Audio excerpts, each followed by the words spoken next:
Podcast. Yeah. Welcome everybody to Clang the Podcast, now sponsored by the wonderful people at DRC Shipping. What do their services include, Pete? So they include warehousing, pick-pack fulfillment, air freight import and export, ocean freight import and export, road freight to and from all major European cities, and they're pharma specialists. They've also got a specialism in publisher services, so exporting magazines and books worldwide. Fantastic. For all your shipping needs and the export-import business, DRC Shipping, everybody. Check their website out. Now, enjoy the podcast. Hello, everybody. Welcome to Clang the Podcast episode. We've gone past 10 now, Pete. We are in episode. We're in double figures. Yeah, Let's just leave it at that. We had a power meeting last night in the Magpie in Sunbury, and I even took a little book so I could look interesting and professional. And we discussed our 10 guests with love and aplomb, and then we discussed the potential next 10. Which went very well. Some of them were realistic, some of them never going to happen. But there you go. But our guest tonight is genuinely, and I know I say this a lot, and I don't always mean it, but I mean it tonight. This man is one of my favourite human beings, and I absolutely adore him. It's the legendary superstar DJ, Mr. Jamie Taylor, everybody. That's very, very kind. Thank you very much. Very realistic as well. Well, you wrote it. I'm just reading what you wrote. Your handwriting's terrible, man. Right. That's very kind. Thank you. Jamie, where are you coming from this evening? Please share. I'm not making this up. I'm coming live from Norwich. Aha! It's the quiz of the week. Da, da, da, da. I'm in a hotel in Norwich, so please don't think this is my artwork or anything like that. You're bourgeois. I've been very kindly put up in a hotel in Norwich for a corporate gig this evening. So. Okay. Thank you. It's an absolute honour to be on this podcast. Looking at some of the names that have been on, well, I shouldn't be on this. Look, you've had Steve Lillywhite's been on this podcast. I feel like some sort of competition winner. I shouldn't be on here. Yeah, but you can tell a story, which is great. The one thing about the Steve Lillywhite one, whereas most of them have been kind of people who've got their clangs ready and their stories, Steve Lillywhite's just telling us like a day in his life, wasn't he? It was just like, then Bono rang me at 11 and I said to Mick Jagger, I've just got to take this call from Bono, okay? You stay over there with Keith. You know, it was one of them. I think we said 3 things in the whole hour, didn't we, Pete? No. It was a little bit better than that, but he was definitely he's a man with a few tails up his sleeve. Let's put it that way. He certainly has. My funny one yesterday, Jay, was when I was kind of power thinking about who can I have, and I thought of you, and I thought, that'd be brilliant. Just not thinking, messaged Pete and went, Pete, I've had a great idea. My mate Jamie, he's a DJ. He's amazing. He does all the... And he went, I know, he DJ'd at my wedding. DJ'd yours as well. Yeah. So there you go. So anyway, to introduce you properly, Jay, you are the superstar DJ who currently have been doing all the Rewind festivals, I believe.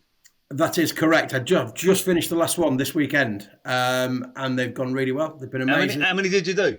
4 altogether. Did one in Dublin, one up in Scotland, one in Manchester, and the last one in my hometown of Henley-on-Thames.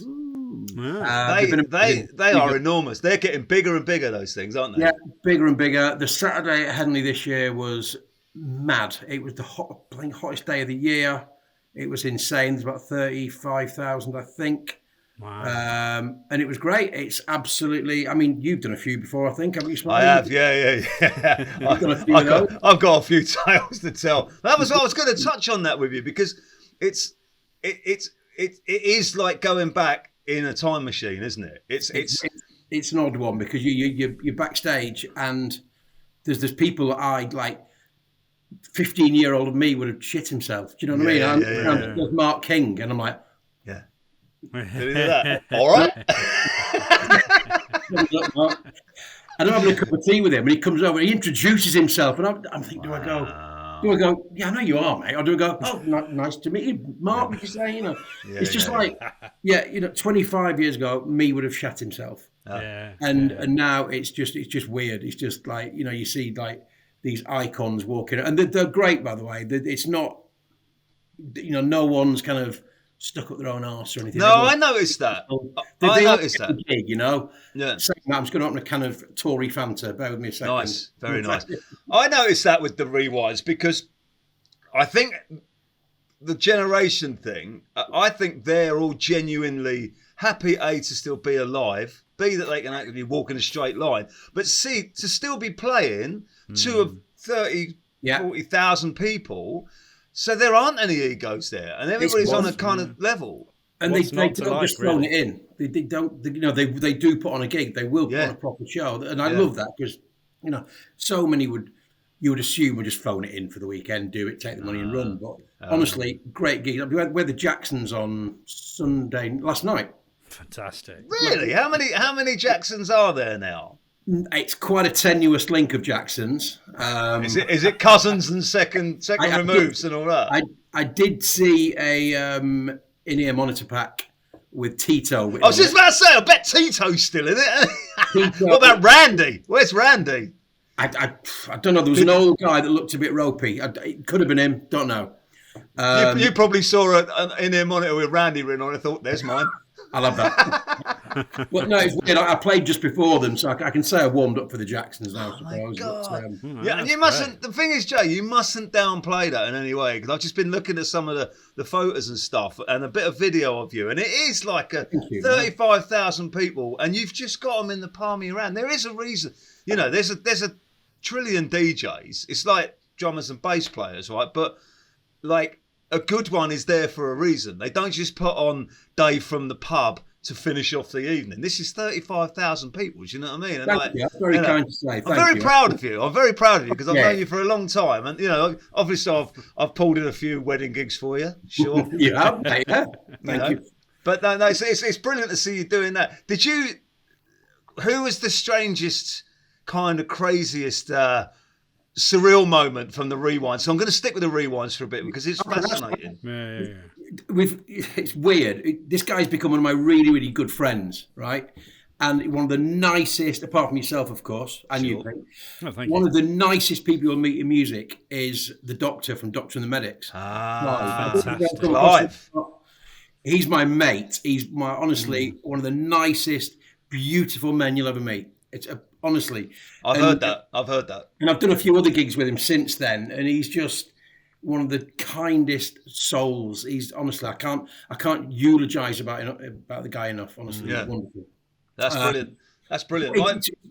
Sorry, mate. Go on. No, I was going to say because I remember like my surreal one was I was playing on stage with From the Jam, and it was pretty cool. And I think we were doing something like Town Called Malice or something. It was about 1,000 people there. And I'm playing away thinking, this is really cool. And I looked to my right and Rick Astley's standing there. Like air drumming, man. You know what I mean? And I was like, all right, this is a bit weird. I've got Bruce Foxton here, the greatest bass player, coolest chap. Get well soon, by the way, Bruce. Right? Oh yeah. He's playing, right? And I'm playing one of the greatest songs ever written, and Rick Astley's standing there, right? And I was thinking, this doesn't get any more surreal. And so when I went off, he was like, "Hey man, that was great. I really enjoyed that." And he went, "I'd love to be doing what you're doing." And I said something really knobby, like "never gonna give it up" or something like that. Really tried to squeeze it in, and then like at the last moment steered it away. And it was just as he was getting his research. And I know his drummer Simon. And I remember Simon was there that day with Rick, and he was like, "Oh man, the jam." Right. He plays as well, doesn't he? He plays the drums. I'm sure he does. He drums. Yeah, but that's the point. And it's now come out. He gets up and does a bit every night in his set, and he's a brilliant drummer. So that was obviously the connection with the drums. He played with the Foo Fighters this year, doing so. He got up. Yeah. But that was another story, wasn't it? Because he supported the Foo Fighters or something like that. Right. And then and the story goes that he was watching the Foo Fighters from the side of the stage, and the tour manager went up and went, "Be ready for the next song because they're going to do a version of Never Gonna Give You Up, and Dave wants you to sing it." And that's how the connection with the Foo Fighters. Right, okay. So, awesome. He's a top chap. He's a top chap. Who also apparently got into a fight with one of our previous guests. I heard. And it wasn't with Baz, was it? No, that was with Griff. By the way, if I can be good. half as nice as Baz was a couple of weeks ago, one of the nicest men. I was sitting in the car. I wanted to give him a cuddle. One of the nicest men. Honestly, he is. Man. He also, Well, you could. I was going to say you could start. You could start by sending me a bottle of whiskey. Friends for life, those two. I just, I didn't get one. No, really nice bottle as well. No, well, that's and I haven't finished it yet. It's too strong to finish. It's kind of like it's one of those things I kind of tuck into it occasionally when I know I'm not going to get up in the morning. What I love about Baz is that he is that lovely and cuddly, but you know that he could actually rip your throat out at a drop of a hat. And his mate's JJ, who's the hardest man on the planet. So right, yeah. You wouldn't mess with those two at a bar, would you? No. You know what I mean? So when did you start kind of venturing in? Because obviously years and years ago, I knew you as a publican because I used to come and play in your pub, right? So that's where we became mates. Yeah, I've always done it. I kind of before we fell in love, Smiley. Before we got to know each other. I used to do it as used to do indie nights and student nights, and I was at school with the first clang of the day. I was at school with the Verve. Nice. And they were a couple of years above me. Wow. How many of them? 4 Verves. There was 4 of them at the time. All 4, when they were a 4-piece, all went to my school. Wow. And they were all kind of 2 years above me, I think. But they put on these gigs at school, like at dinner time and stuff. They put on gigs in like the hall, and you'd expect a school band to be a little bit, but they weren't. They were like psychedelic. It was like they took a lot of acid at lunchtime and just gone off their tip. And it's just like, what is this? And they were like proper space cadets at the time. And then they got a little bit more poppy and then urban hymns came out and all that kind of stuff. But at an early age, I wanted to hang around with musicians, and I couldn't play a note. I couldn't play the drums. I couldn't play the guitar. I tried everything. Couldn't play anything. So I just started DJing. Wow. I'd warm up for bands. I'd do anything. If there was an event on, I'd go and play because I wanted to hang around with all these cool people. And I was the least coolest person in the room. But I said, I'll DJ. I'll do that. I'll warm up. Because they couldn't afford a support act, so I'd go and DJ before. And it started off like that.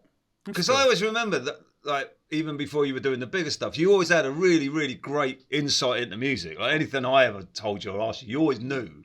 From right from back, like when I was, banging on about like the Mock Turtles or something, you knew a lot about it. You know what I mean? I was just obsessive, and that comes from doing all like I'm from Wigan, so you're right in the middle of Liverpool, you're right in the middle of Manchester, and I was surrounded by Britpop and Manchester and all that kind of era, and I was obsessed with it. I was proper, growing up, I was absolutely everything.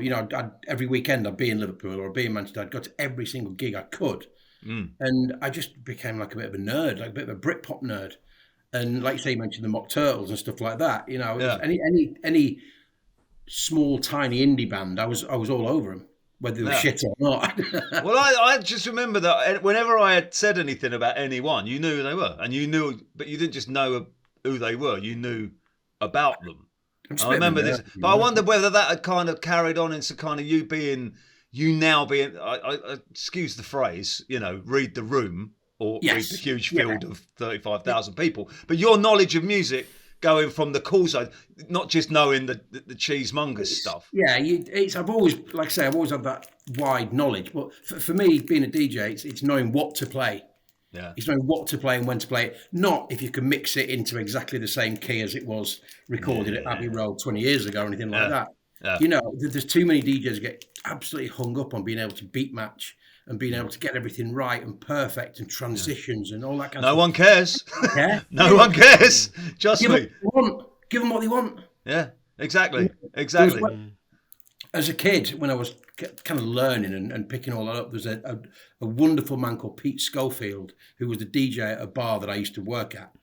And I would watch him. He was quite, he won't mind me saying this, an older gentleman for the club that we were in.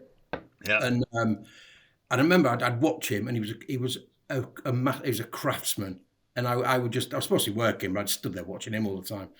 And I remember going up and I would cover for him every now and again. If he, got called away, I'd go and do 10 minutes or anything like that. And I remember the one thing he said to me, and this is the only thing that's ever stuck with me for DJing and speaking to people. And he just always said, "Give them what they want." Oh man, yeah. Well, I thought you were going to say, "Don't be a cock." Oh yeah.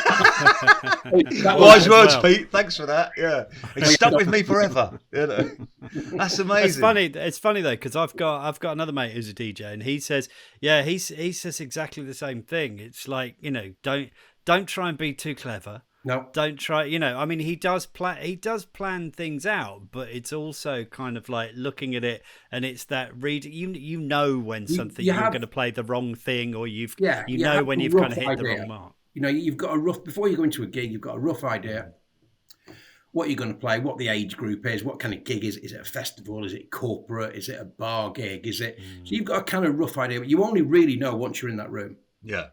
Another rule: start big in the middle, big at the end. That's it. And do you, when you say that, so you've obviously got your start, your middle, and your end pretty much in your head. Do you then read the room after 2 or 3 songs and go, "Oh, right, mate, I can pull out that." You know what I mean? Yeah, you see what people respond to. Another thing, look at people, see what they're talking about, see what they're wearing, see what they're, see what they're into. Look at the haircuts. Look what people are. See, if you were DJing now, you pull a Right Said Fred song out when you're in a second. You know what I mean? Oh, How does it differ then, reading a field of 35,000 people compared to reading a room of like? It depends what the festival is. I mean, if I'm playing an alternative festival, or I'm playing like a proper, grungy alternative kind of thing, you'd know what to play. If, for example, you're playing a nostalgia type festival of that era, 80s, 90s, you wouldn't always go for the most cliched tracks, the most popular tracks. Because half the bands are probably going to play them anyway. Yeah, that's true. Yeah, but you get so much response from playing a track that people think, "Shit, this." The weekend I played a track with the Blow Monkeys. Yeah. And that's not something you hear on the radio all the time. Was it digging your scene? It was actually, yeah. Yeah. And most people can't name a second one, but again, we were going to tour with them this year. They were on the list to do the American tour. And we were, because they've still got credibility, but a lot of these acts, I had this chat, I remember being with Owen Paul once, and I think someone kind of, not nastily, but made a kind of, what's it like to be a one-hit wonder? And he took it, and he smiled, and he just went, "Still one more than you." I thought, but he'd had it all his life, but most of these bands, there's such a massive, huge amount of people or bands or artists who have had one hit. Because, even Chesney only ever had one. Right? Chesney's probably the most famous bloke in the country. He's coming on, ladies and gentlemen. Stick with us. Is he? Yeah. He just keeps fobbing me off every time I ring him. He's like, yeah. Last week I said, do you want to do it? He went, "I'm on a cruise. I'll do it when I get back." Then he was moving house. Then he'll come on. But I think this is it. The bands of that ilk. If you have one monster hit, right, that stays with you forever, and then transcends the test of time. That you're pulling them out 30, 40 years later. Stuff that you were listening to at school. I think that's amazing. That's the great thing about the Rewind Festival. Isn't it? And you know what? There's a lot of credible. I mean, Peter Hook played this weekend. Yeah, the light. Yeah, Peter Hook, and they were incredible, as you'd expect. Yeah. And again, he doesn't just phone it in. It's a proper full-on, he tears the arse out of it every single time. Yeah. And he left his jacket on my decks, actually. Just before they were leaving, there was a big panic because he had his passport in his jacket. Oh, no way, really? I've got to fly out to Dusseldorf tomorrow. And he left it on my decks, and I was like the hero and turned up with his passport. I got a call the other day. They were doing Guildfest, and I got a call about 4:00 from a mate of mine going, "Pete Hook's drummer hasn't made it, he's missed his flight. Would you be up for getting up just to do Blue Monday?"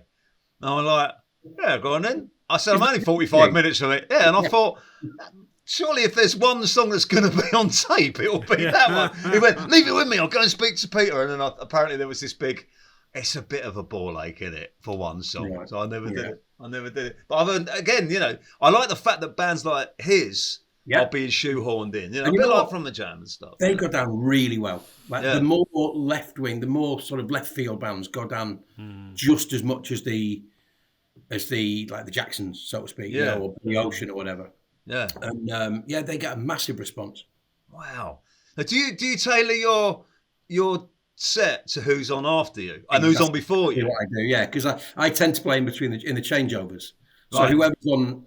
whoever's coming up, I will always tailor the set to that, which is a little bit of keeps me, on my toes. That's clever. Which I particularly love doing before Peter Hook, because I'll always play a Stone Roses track. I get away with it, Yeah. Bit of Manchester. You can't So go have you wrong. have you ever got it completely and utterly wrong? Oh fuck yeah, loads of times.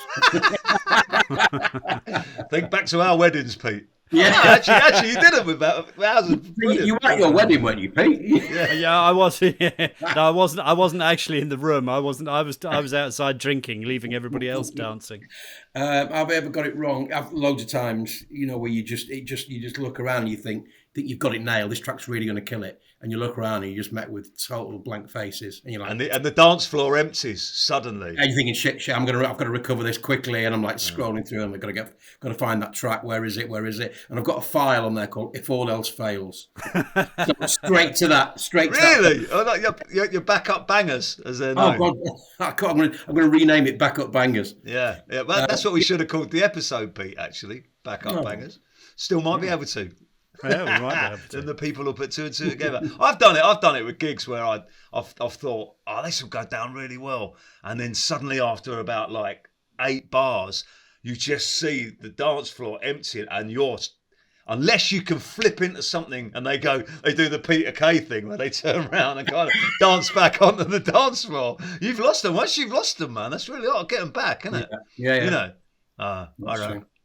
Anyway, should we turn the conversation to clangs? Absolutely, get me on the clangs. That's why you're here. I liked it. I like the fact that you kind of dropped Mark King in there. He's a little bit of a personal 80s favourite. Oh, he loves a bass player being dropped in. I do like a bass player being dropped in. I tailored that one for you, just for you, Pete. Didn't you just?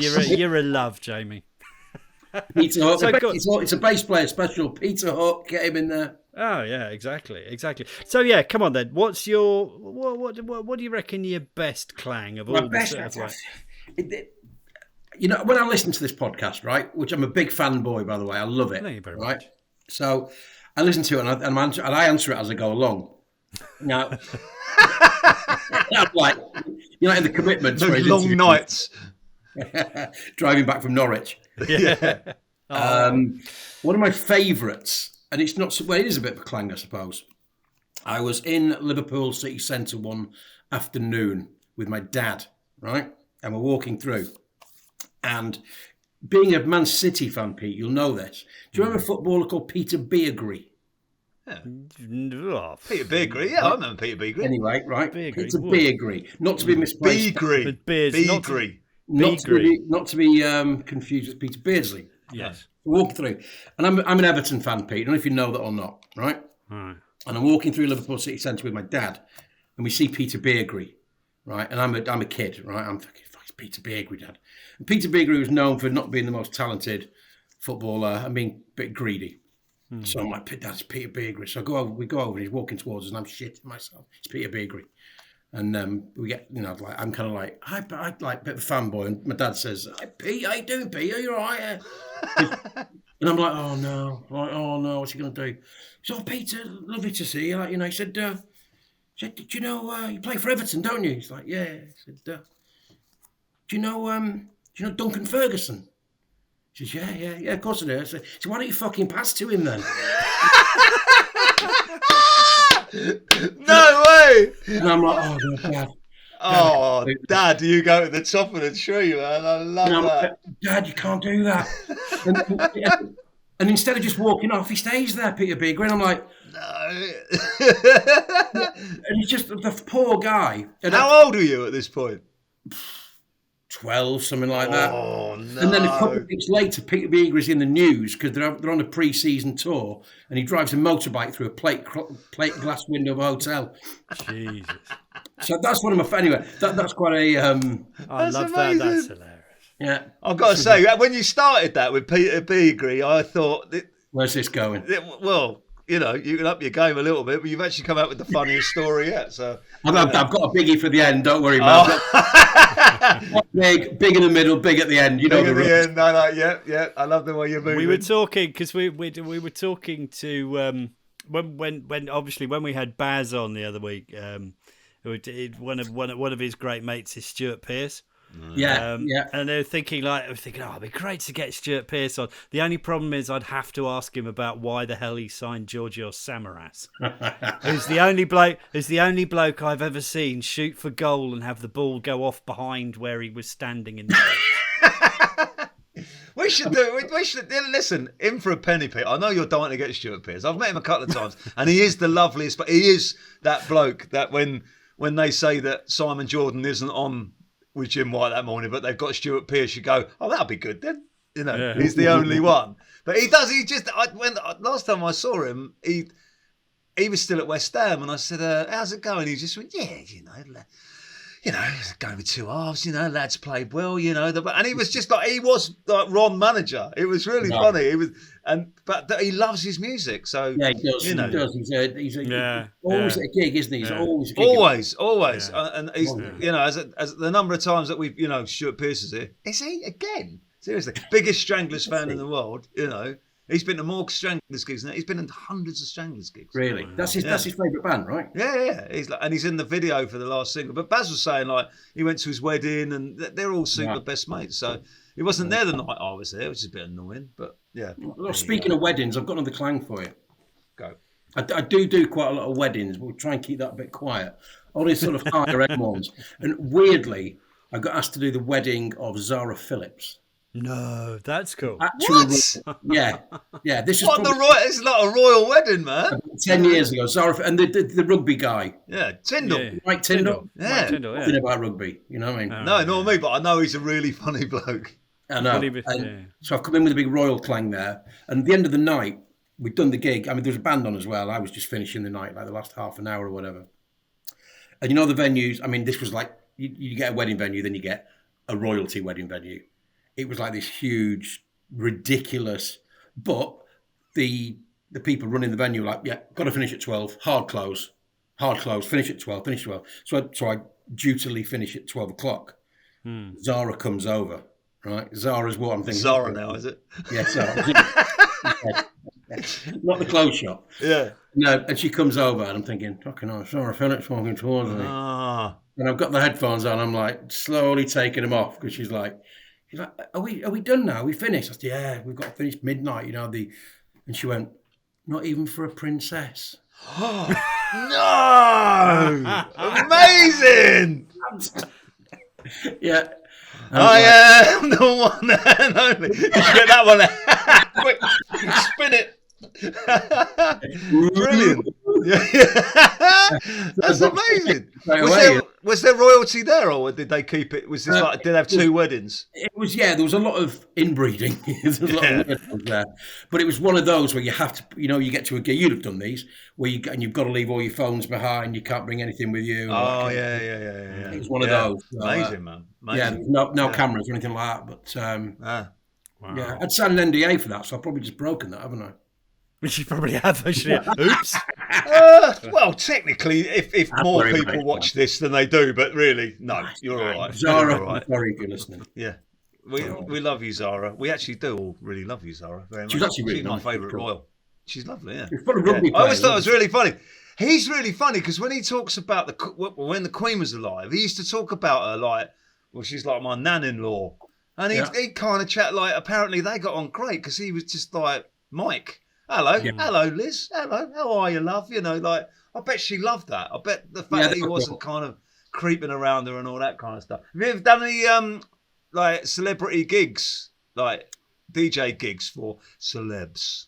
I've done quite a few, yeah. Or have there been any celebs there? Because I always find that fascinating when there's that one famous bloke. You go. There was Peter Beagrey. No, it wasn't Peter Beagrey. What was it? It was. This is bizarre, right? Absolute. And again, it's a minor Clang, but it's kind of no such thing, Jay. No such thing. Yeah, Clang is a Clang. Right? Do you remember Brookside? Yeah, of course. Where we go with this? Ron Dixon. Yeah, I've got a picture of me and Ron Dixon in there. Yeah. I can show you right now. Somebody Earl. What's his name? Don't tell me. Anyway, I knew his son. Tenuous Clang. Yeah, and his son was getting married, so I was DJing. I did the gig for his son. Didn't know his dad was Ron Dixon. Right? I had no idea his name was Ron. His dad was Ron Dixon. So I'm doing the gig, and all of a sudden he walks in, and it's fucking Ron Dixon, right? Wow. And I can't remember his fucking name, which isn't good for the Clang podcast, obviously. And we could do the research, and just a little subtitle will come up now with his name, because Pete's like that. He'll Google it. the next day after the wedding, right, they've arranged this big tennis tournament, right? So, and it's like this round robin, because they obviously were at this venue and there's nice tennis courts. And they weirdly, right, they do this round robin thing where you pull a name out of a hat. So, Vince Earl, that's his name. Vince Earl, that's right. So they pulled me out first, second, Vince is out of the hat. Right? So I'm playing tennis with Ron Dixon, right? Yep. Yeah. Beat him, and he got the arse on. He got like proper annoyed about it. Did he? And I'm shit at tennis. So is he. Yeah. Now, I can't remember where I met him, but like I've got like a little photo thing in the far end of the studio. He was a bit of a crooner, wasn't he, in the 80s? Yeah, that's right. And he was a bit like Mike Reid, wasn't he? Where he went when he went into EastEnders for like Vince Earl was the same. He kind of went into Brookside, and he found out he used to sing all the clubs. Yeah, 95% of people haven't got a Scooby-Doo who we're talking about, right? Yeah, but he was a comedian and crooner in the 80s. Yeah. It gets better, by the way. I've got a biggie to finish with, remember? Well, you got to lead up to it, man. You know what I mean? We'll get there in a minute, because I mean, I think the next obvious one is to talk about those really embarrassing moments, because you must have had. I mean, obviously the Beagry thing is embarrassing in a different. It's kind of like when you're a 12-year-old kid, but. You know, I mean, as a DJ and as a man who hobnobs with well-known people, clearly there must be some hugely embarrassing stories in there somewhere. As you know, Smiley, I live in Henley-on-Thames. Yes. And a certain Liam Gallagher used to live in Henley-on-Thames. Yes, he did, with Nicole Appleton. Absolutely. Well, she was with him. So I was quite relaxed one evening, shall we say. Quite but there's a great word for that. Is it lathered or something like that? That's a really great word for that. Anyway, carry on. I was very hydrated, shall we say. I've been well hydrated all day. And we go into, there used to be a restaurant called Look Fine, all right? And we go in there, a few more beers, a bit peckish, go and grab some food. And in the corner's Liam with one of the Appletons and a couple of kids and his mum, right, Peggy. Right, so they're all that big family thing, and it's all nice, and it's not even late. It's like 5 or 6 o'clock in the afternoon, right? Stroke evening, and like I say, I'm quite relaxed. Oh, no. So I'm sitting there thinking, "Fucking Liam over there. I've got to go over." And I'm thinking, "You can't go, you're not right?"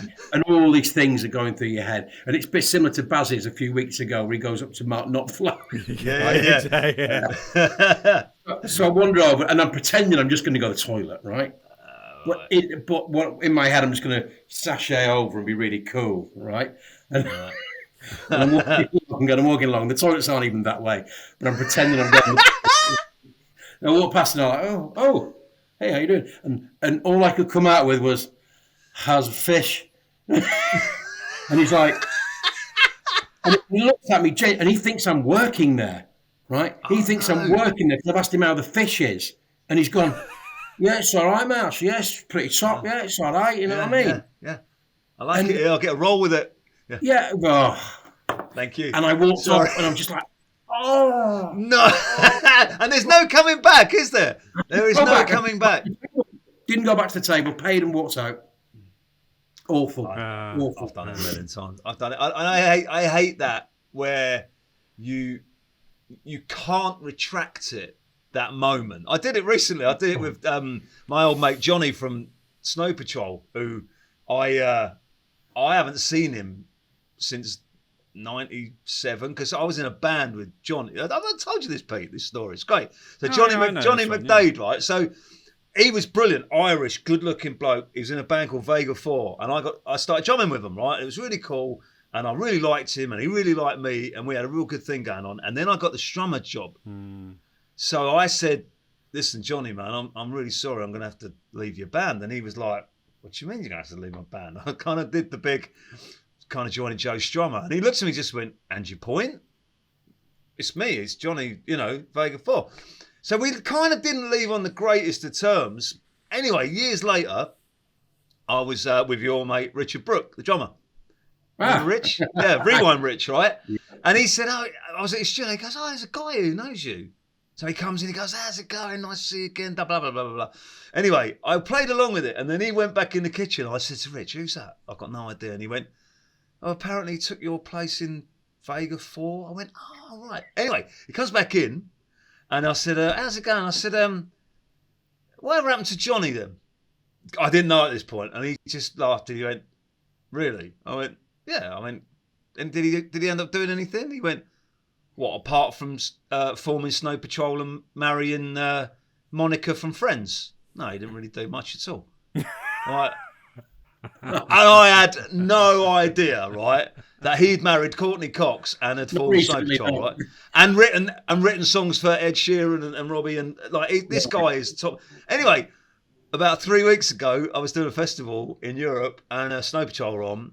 And I heard that he wasn't in Snow Patrol anymore, so I didn't really take a lot of notice. I saw the drummer. Soane's with him now, isn't he? Yes, Ash Soane was there. So I saw Ash, said hello to Ash, and then we got ready. It was one of those big festivals where they drive you by van to another stage. So we were Archive were walking along, and I had my sticks, and there was Johnny, and I went, Johnny, and he came around, and he went, Smiley. I went, and you know when you hug someone just a little bit too long. Oh. Just that little, and I was like, "How are you, man?"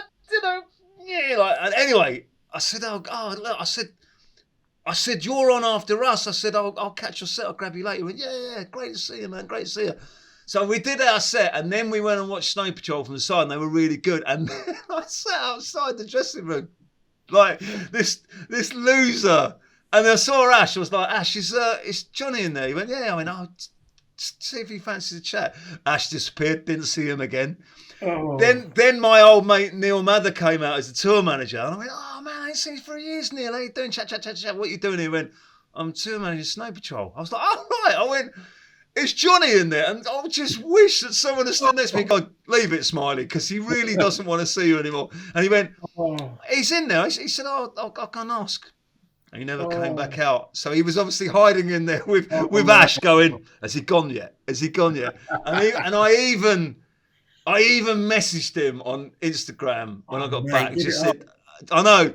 Hey, Johnny, lovely to see you, mate. It'd be great to hook up." And I didn't hear back. And then the next day, I realised that I couldn't retract that. And now I can imagine them on the bus on the way home going, "Who's that fucking knobhead?" You know what I mean? So it happens, and it happens recently, friends. So yeah, that was mine. That was only 3 weeks ago. You hang around in much bigger and better circles than me, so I'm really glad that's happened to you as well, mate. Well, I've always done it. I've always said stupid things to stupid people. You know what I mean? But you get used to it. I had one a few years back where I was I found myself in a playground with my eldest. He was probably about 5 or something at the time, and it was opposite Kew Gardens, and I'm in there, and Bill Bailey is in there with his kid. And so I'm thinking this is my perfect opportunity to kind of wheedle my way, and because I had this idea for this film script, and it kind of I really wanted Bill Bailey to be in it, and I'm thinking is that real, or did you make that up? No. While the kid was on the swings. No. This is absolutely I'd really genuine. To write a film about Bill Bailey. one day off air, I'll tell you. But so I kind of eventually the kids. I'm thinking the kids are kind of ended up on the same. On the same, it was the car in the middle of the in the middle of the playground, and I'm thinking they're both on that, and I'm going okay, this is Bill's there and I'm there, and all I could manage to say was, "Oh, it's always the car, isn't it?" And he just looked at me and he went, "Yeah." Oh my God! Do you know what we should do this, right? Great first embarrassing lines to the one line you got where you thought about it and then you said it and you instantly like the one when I met Paul Weller. The first time I met Paul Weller, it was at V2000. I was with Joe Strummer. I was the man, and I walked out of my dressing room and Paul Weller was sitting 3 dressing rooms away with an acoustic guitar. Right? What a moment! I was there on merit, man. I was just about to play with the legendary Joe Strummer. I walked up and because he was sitting down, he didn't get up. So I was just like looking down on him like that. And he kind of looks up and I went, I live near you. Right? Don't know why. Don't know why I said that. To this day, I don't know why I said that. It moved on a little bit, but that was my opening gambit. Woking. Yeah, which isn't really that near, but you know, you live in Edinburgh, don't you now? Yeah, I just don't know why that was. I think people assume that if you're like playing for someone who's famous and you see someone who's famous, you have this mindset that you know what to say. No, you don't. You just say stupid things. We all do, because everybody knows that in that precise moment, it's like chatting someone up when you're just don't try and be cool. The more cool you try and be, the more you'd look like a bit of a dick. Too cool for school. I think I think we should all take a little bit of Jamie with us from this podcast. And I think every time we see anyone vaguely famous and we don't know what to say, we should just go, "How's the fish?" Yeah, well, it wasn't even that clear. That's fish. I've seen you drunk, and you are like that. Actually, that was horrible. And you try and be that jolly chappy. Like I was just like, as a fish. Oh yeah, I'd done that. I remember you had a night with Kelly Jones, didn't you, years ago? Yeah, yeah, quite a few actually. They were recording at Sarm, just outside of Henley. Right. Yeah. The old Trevor Horn studio. Yeah. And they were recording Language, Sex, Violence, Other. I don't know if you remember that. Yeah. It's sort of tricky third or fourth album. Yeah. And I just ended up getting quite friendly with them, going out on the piss and like going back to Sarm with him and having quite a few sessions. Yeah, and ended up having quite a few sessions. Yeah. And then I ended up doing a gig for him, actually, a private gig he was doing, where he'd been paid obscene amounts of money. It's one of those, you probably know these, one of those that you do totally off the record. Oh, yeah. For some rich guy that just has nothing better to do than spend money on his favourite band. Yeah. And it was him doing an acoustic gig, but he wanted a DJ as well. So I got the call, like not from an agent or anything, from him, just saying, "You still doing that DJing thing, right?" Because he's Irish, obviously. It was there, so I ended up doing a gig with him for just doing a corporate with him. Yeah, he's a dead nice bloke, but he's another one that when I first met him, I can't remember what I said, something really stupid, and he just instantly was like, not interested. And I saw him again, and I tried to say to him, "Oh, I'm in the Alarm," thinking and I did, and he just went, "Oh yeah, Mike," and I thought, "Oh, the ice has broken." I was like, yeah, and then started ranting about some nonsense, and I could just see his spirit leave his body and go somewhere else. And as I was, the words were just coming out of my mouth, and I was just thinking, "Smiley, just walk away, mate. You're rubbish at this." So it's the only thing I've done where I wasn't the smallest guy in the room, anyway. Yeah, he's teeny weeny, isn't he? He's tiny, yeah, he's a tiny. If we get Charisse on, which is the plan, drummer, she. I listened to another. I won't mention it. I listened to another podcast that she was on recently. She was great, by the way. Yeah, I messaged her today because she's been doing Simple Minds and she's really lovely. Yeah. And I said to Pete, like, her pedigree's amazing. Like, she's done Kelly Jones, Brian Ferry, like Paloma Faith. So she'll be great if she says yes. Get her on, man. Great. Yeah, I will. I'll ask her. So we're hurtling towards your big uns. I'm looking forward to you pulling out a few out of the bag. Right. Okay. Which one do you? I've got two left. Okay. Like Christmas, keep the big present till last. Okay. But I'll go for the next one. Okay. So I was a previous relationship, shall we say, was a PA for Mr. Simon Cowell. I think you remember that one, don't you, Smiley? Oh, right. No. Oh yes, yeah, I do, yeah. And I was over in LA. They were recording America's Got Talent or America's whatever. And lovely bloke, by the way. Genuinely lovely guy. Really? Yeah, absolutely. One of the nicest, genuine men I've ever met. Likes dogs, so I love him. We all love him. And we get a call. Like we're out there. I'd gone out there for a couple of weeks just to spend a bit of time. It was all paid for, so I went out. And we got a call in the morning. Can you come over to the house? Because he's got like a gym in his garden in this big Hollywood house. But the gym itself, it's like a square perspex box in his garden, right? But it's massive and it's very luxury. It looks very, very nice. But nothing's ever probably been fucking touched in there. But he's in there in the morning and a bird flies in, right? Bearing in mind, it's a clear perspex box. So this bird flies in. We get the call. Can we get the bird out? He doesn't want the bird to be hurt, which I thought was lovely. He doesn't want to hurt the bird. And get the call. Can we come and get the bird out? Now, being the ornithologist that I am, I'm like, fucking hell, we get a bird out of here. And the bird itself just keeps flying into the window. Yeah. Right? Yeah. And it flies into the window one too many times and fucking it dies. It's gone, right? Oh. But we can't tell him that because he doesn't want the bird. It's a good thing I've killed it, right? So we're trying to get the bird out. Bearing in mind, he's in the garden now and he's just kind of on the phone sashaying around, right? I'm thinking, shit, the bird's dead. And it's got a bit of Monty Python about it.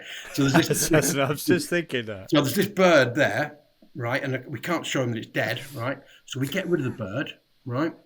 And now I'm thinking I've got to pretend I've got a bird here that's still alive. There's a hairbrush in the corner. I'll get a towel over a hairbrush, right? Oh my God. But just to make it a bit more realistic, I'm shaking the hairbrush. Like that? I'm thinking, Stroking it.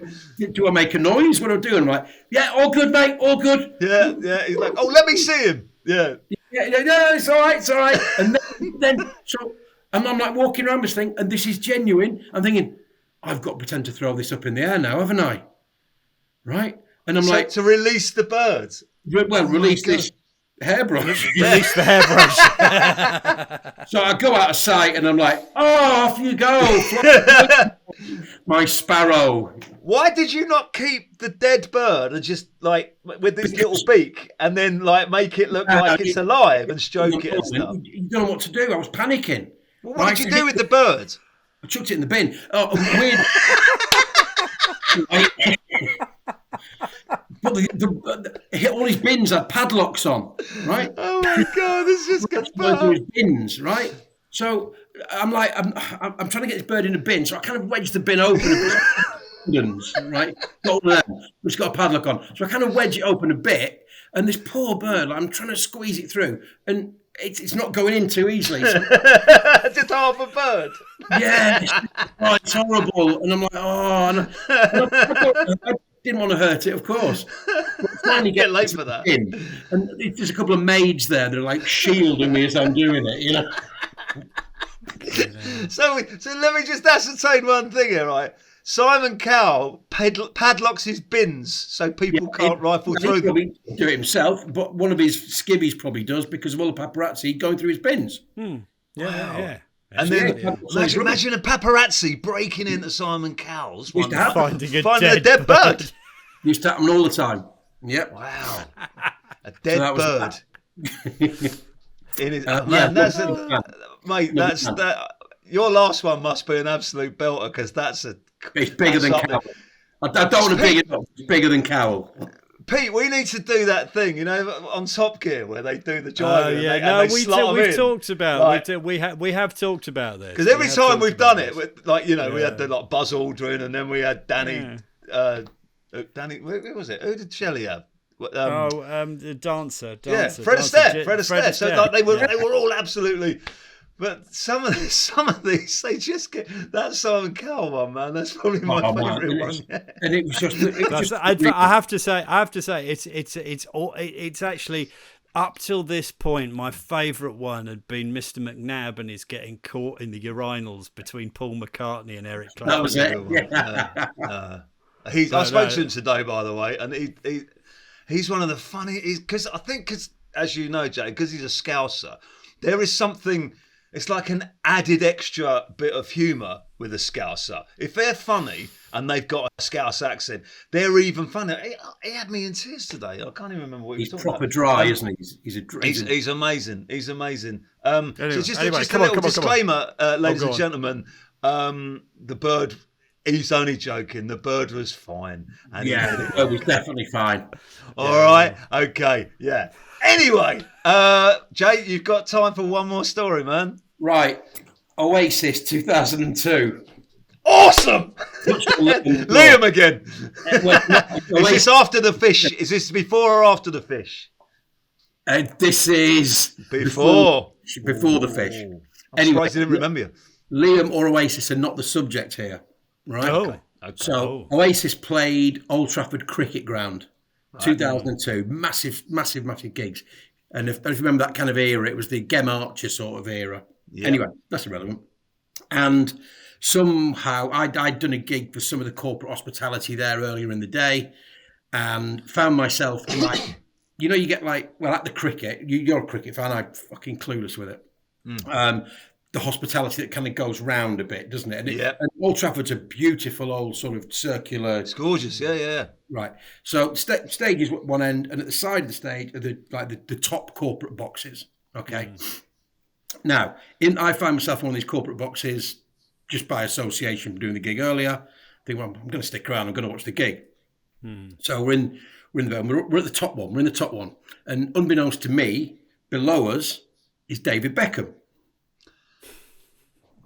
So amazing. David, in these open air sort of balcony corporate boxes. Can you see him? Can you see him from where you are? I didn't know until something happened, right?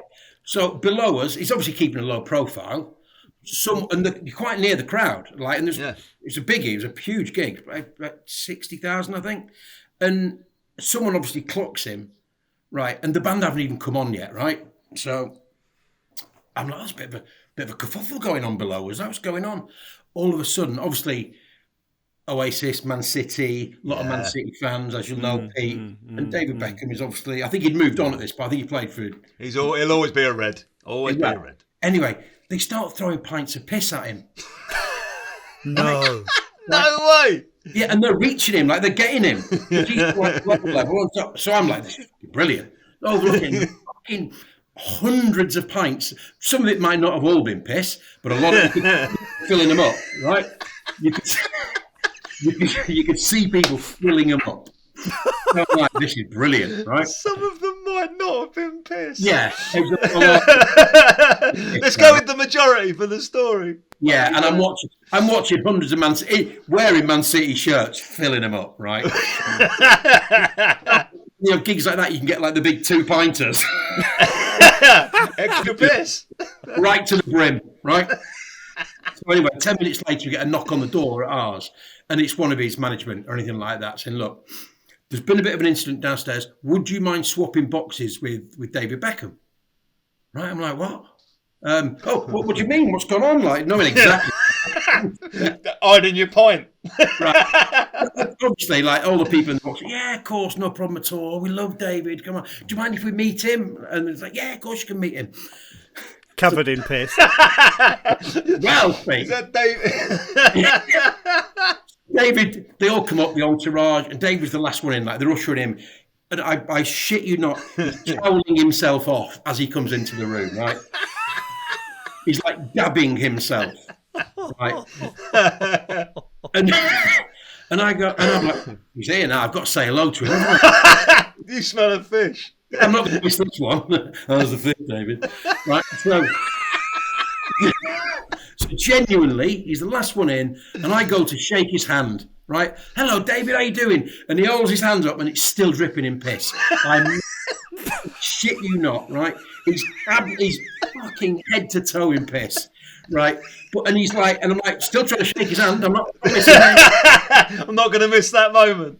I'm not missing. So I'm shaking his pissy hand. He doesn't want to, by the way.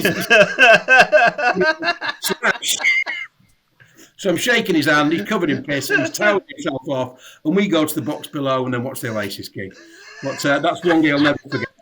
I shook David Beckham's pissy hand. Yeah, honestly.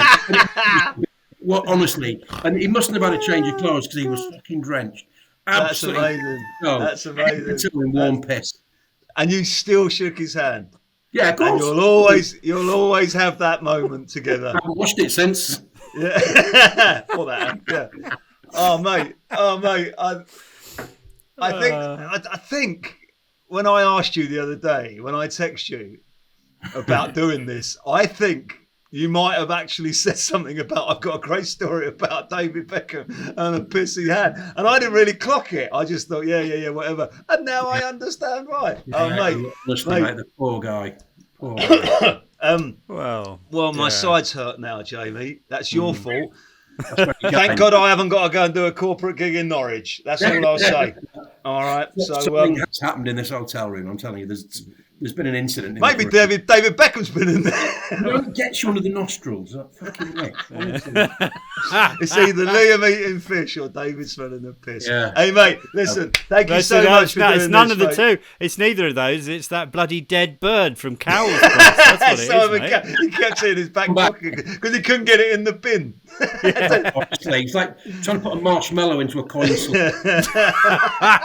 Don't go there. Oh, Jay, you're still one of my favourite human beings, man. Thanks so much for doing this, mate. Thank you so much for having me. It's been an absolute pleasure. I know I shouldn't even be allowed on this podcast because you've had some absolute superstars, and I'm a bit of a fanboy as well. So thank you so much. Like I said, I feel like a competition winner. So thank you. Love you, mate. All right.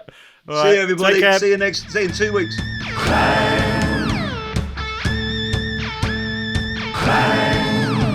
The podcast.